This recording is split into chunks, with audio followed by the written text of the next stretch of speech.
asik ngobrol asik bareng KSP Banser Sulawesi Tengah.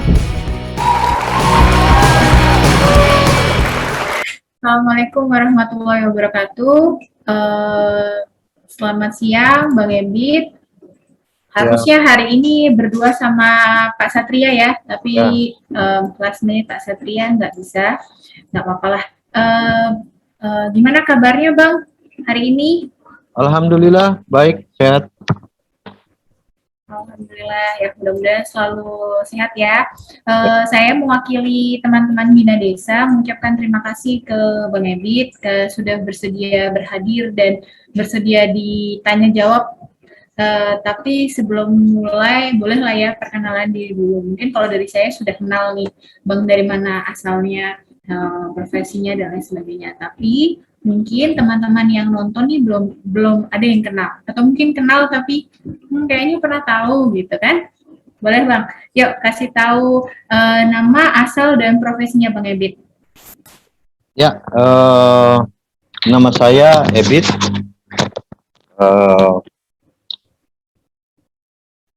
Asalnya dari Desa Tomeang, Kecamatan Nuhon, Kabupaten Banggai, Sulawesi Tengah. Organisasinya di KSP Banser, sebagai anggota KSP Banser sejak tahun 2018. Profesinya sebagai petani sampai hari ini.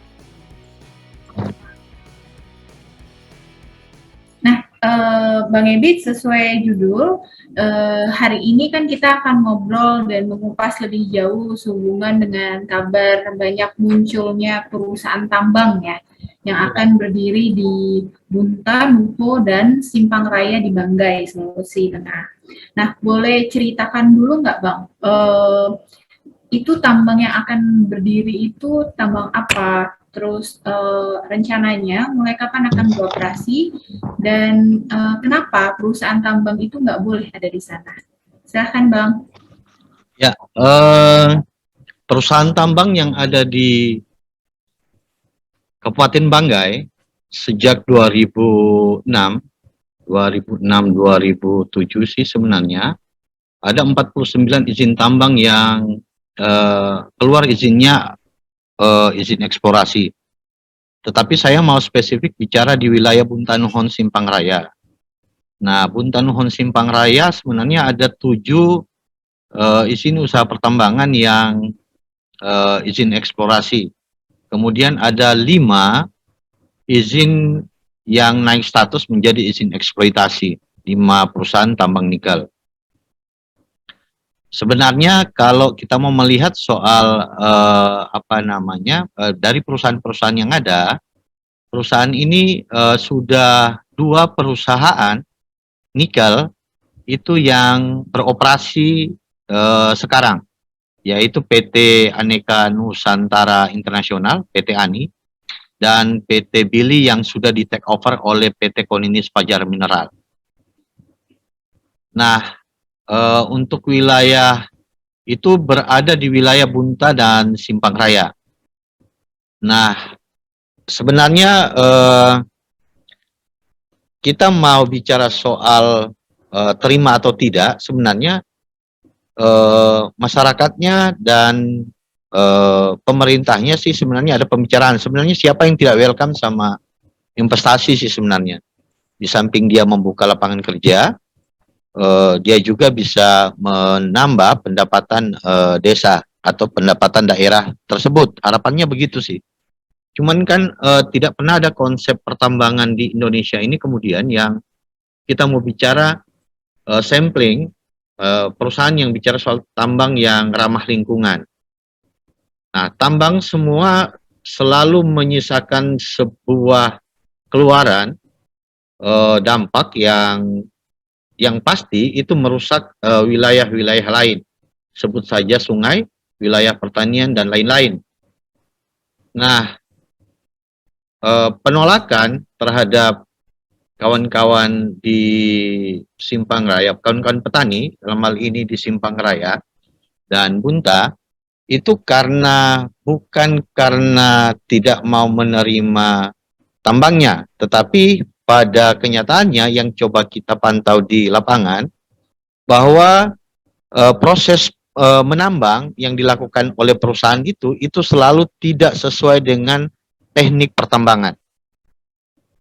Berbagai macam bisa kita ngambil, nanti saya coba share di lain waktu, dokumentasi yang coba kita ambil dengan kawan-kawan petani yang masuk dalam jaringan KSP Banser, yang dimana proses pertambangan yang dilakukan itu sangat-sangat menyalahi. Ambil contoh misalnya PT ANI itu 2 tahun beroperasi sejak tahun 2018, akhir 2018 itu, sampai hari ini, itu baru sekitar 6 bulan kemarin baru ada KTT-nya. Artinya apa? Bahwa PT ANI melakukan pertambangan sebenarnya kalau kita melihat regulasi, seharusnya dia dibilang ilegal dong. Karena melakukan penambangan tanpa KTT. Nah, itu kemudian yang berimbas pada rusak banyaknya wilayah-wilayah pertanian yang kemudian rusak sampai hari ini. Di teman-teman petani di Bohondo misalnya, Kali Pongian, kemudian Kali Tuntung, yang sebenarnya kajian AMDAL-nya pun tidak pernah tuntas dan tidak pernah disosialisasikan. Kira-kira begitu dia. Oke, baik. Berarti sampai hari ini Bang Ebi dan teman-teman sudah merasakan dampak langsung ya Bang, adanya perusahaan tambang yang sudah beroperasi itu. Nah, kira-kira apa dampak langsung yang paling merugikan bagi teman-teman dari petani Bang dengan beroperasinya tambang-tambang itu? Ya, pertama yang dampak secara langsung adalah sumber-sumber air di wilayah pertanian, khususnya sawah, itu semakin debit airnya berkurang. Yang kedua, lumpur-lumpur buangan dari tanah-tanah kupasan OB dari wilayah tambang itu sudah sekitar tinggal 50 meter, adalah 30 meter hari ini dari wilayah-wilayah pertanian itu, sawah, kebun, dan lain-lain. Nah, di sisi lain juga misalnya wilayah air, sumber air bersih di wilayah Pongian misalnya, itu sudah tidak ada lagi. Sungai yang selama ini digunakan untuk mandi, untuk ngambil minum, nyuci, dan lain-lain, itu sudah tidak bisa digunakan sampai hari ini karena dampak dari operasinya, operasi pihak perusahaan pertambangan. Baik. Lalu Bang, apa tanggapan pemerintah daerah dalam menyikapi ini? Kan saya yakin hasil investigasi teman-teman yang sudah teman-teman petani lakukan kan dibawa untuk berdiskusi secara langsung ya dengan pemerintah. Mereka juga pasti sudah tahu bahwa kerugiannya jauh lebih banyak daripada manfaatnya. Apa tanggapan dari pemerintah daerah menyikapi hal itu, Bang? Ya, sampai hari ini kan kita mencoba berdiskusi dengan pihak pemerintah daerah, dari Dinas Lingkungan Hidup, dari pihak kecamatan juga sebagai keterwakilan pemerintah kabupaten, kemudian dengan beberapa dinas terkait. Nah, mereka tanggapannya sebenarnya kalau menurut asumsi kita ya dingin saja. Pertama, mereka bilang bahwa ini adalah produk kebijakan pemerintahan lama. Karena Banggai itu yang perlu diingat baru hampir setahun, belum sampai setahun sih sebenarnya, yang melewati momentum pilkada. Sehingga itu sebenarnya alasan klasik. Kalau memang pemerintah daerah mau punya niatan baik untuk memperbaiki soal manajemen tata kelola pertambangan, seharusnya ada sikap yang jelas dan konkret untuk menyelesaikan persoalan-persoalan di tingkatan masyarakat paling bawah, petani dan lain-lain. Tetapi sampai hari ini pun kita mau melihatnya bahwa ada juga keterkaitan misalnya atau kepentingan pemerintah daerah untuk tetap mempertahankan dengan praktek pertambangan itu, walaupun dia nyata di depan mereka misalnya salah. Karena tidak pernah ada sebuah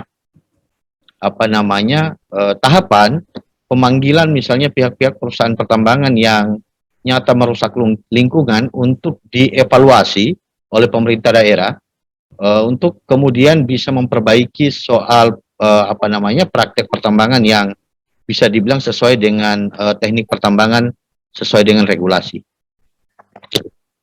Baik, kalau itu dari sikap pemerintah. Kalau dari perusahaan sendiri, Bang, sudah pernah ada nggak pendekatan-pendekatan yang mereka lakukan ke warga-warga desa, ke warga yang khususnya terkena imbas dari limbah buangan dan lain sebagainya? Ya, pendekatan dari pihak perusahaan itu masih sebatas CSR dan terakhir itu dari Koninis Fajar Mineral itu bicara soal PPM, program pemberdayaan masyarakat. Nah, sebenarnya kalau kita mau coba apa namanya korelasikan memang tidak koneksi. Di sisi lain kita mau bicara soal dampak terhadap wilayah pertanian, tetapi apa namanya yang pendekatan yang dilakukan oleh perusahaan tidak melalui misalnya pendataan dan investigasi terlebih dahulu misalnya di wilayah-wilayah terdampak itu yang kemudian harus diperbaiki. Yang terjadi adalah soal wilayah yang rusak dibiarkan, misalnya Kali Pongian yang hancur itu sampai hari ini tidak bisa digunakan lagi, tetapi wilayah yang menjadi program pemberdayaannya wilayah pesisirnya itu cuma bicara soal pembangunan masjid dan lain-lain dan yang tidak punya kaitan lah begitu kira-kira. Baik. Aduh, ini panjang sekali berarti ya masih perjuangan teman-teman di Banser. Oke, kalau ngomongin panjangnya perjuangan, kira-kira langkah-langkah apa yang bakal Bang Ebit dan teman-teman ambil untuk melaksanakan penyelesaian konflik? Aku bilang ini penyelesaian konflik ya, karena memang berseteru gitu ya. Ya, kira-kira langkah-langkah apa nih Bang yang bakal Bang Ebit dan teman-teman lain ambil selanjutnya? Ya, sebenarnya kalau kita mau melihat sampai hari ini pun unsur kekuatan secara apa ya, secara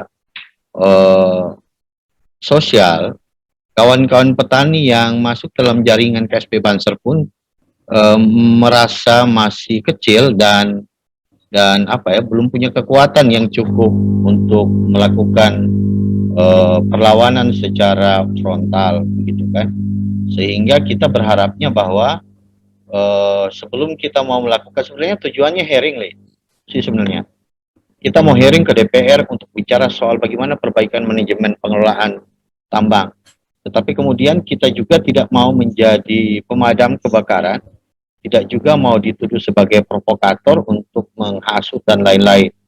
Sehingga harapannya kita di wilayah lingkar tambang itu minimal setiap desa atau setiap apa namanya setiap grup diskusinya itu muncul apa namanya paralegal, orang yang bisa mengadvokasi di situ dan kemudian bisa menaikkan apa namanya secara sosial untuk bisa mendorong secara bersama-sama untuk pada tahapan hearing. Makanya kita juga berharap pada kawan-kawan Bina Desa untuk bisa mensupport kita dalam melaksanakan rencana pelaksanaan soal pendidikan paralegal di wilayah kerja site daripada apa namanya KSP Banser. Baik. Jadi sekaligus panggilan ya untuk teman-teman di luar Bina Desa yang punya kemampuan sebagai pembentuk paralegal gitu ya untuk membantu teman-teman Banser. Baik. Oke, Bang, karena durasi waktu nih, saya mau tanya terakhir, Bang Ebit mewakili teman-teman di Banggai, Sulawesi Tengah sebagai rangkaian dalam peringatan Hari Tani Nasional nih Bang, punya harapan nggak yang mau diucapkan di tengah-tengah perjuangan masalah lingkar tambang? Silahkan Bang. Ya, harapan kita di Kabupaten Banggai sebenarnya terlalu banyak persoalan yang terkait soal reforma agraria yang tidak pernah selesai. Sebut saja kasus barusan penangkapan petani sawit, kemudian yang berlalu ada yang tidak pernah selesai sampai hari ini adalah masyarakat Tanjung yang digusur tanpa jelas. Kemudian hari ini juga kita di wilayah kita dihadapi sama ekspansi pertambangan, perusahaan pertambangan yang kemudian menghasilkan rusaknya wilayah pertanian yang sejatinya adalah menjadi lumbung pangan. Harapannya adalah pemerintah kabupaten, pemerintah provinsi, dan pemerintah Indonesia pusat itu bisa menyelesaikan konflik-konflik agraria di wilayah Kabupaten Banggai, Sulawesi Tengah, kalau seluruh Indonesia pun seperti itu. Amin, amin. Semoga harapannya tercapai ya Bang, dan Siap. lekas ada solusi yang baik terkait masalah lingkar tambang di Banggai. Baik, teman-teman, tadi kita sudah mengupas nih perjuangan teman-teman dari KSP Banser yang melakukan konsolidasi untuk lingkar tambang berkonflik dengan perusahaan tambang yang sejarahnya sampai hari ini itu tidak pernah menguntungkan masyarakat di sekitar, terutama dari sektor ekologis. Untuk itu saya Lita mengucapkan banyak terima kasih buat Bang Ebit. Saya juga mewakili teman-teman Bina Desa mengucapkan selamat Hari Tani Nasional ya Bang. Semoga teman-teman baik perempuan dan laki-laki dari sektor pertanian di pesisir dan lain sebagainya bisa hidup lebih sejahtera, merdeka dari ketergantungan pasar, dan jadi petani yang berdaulat. Oke, terima kasih Bang Ebit.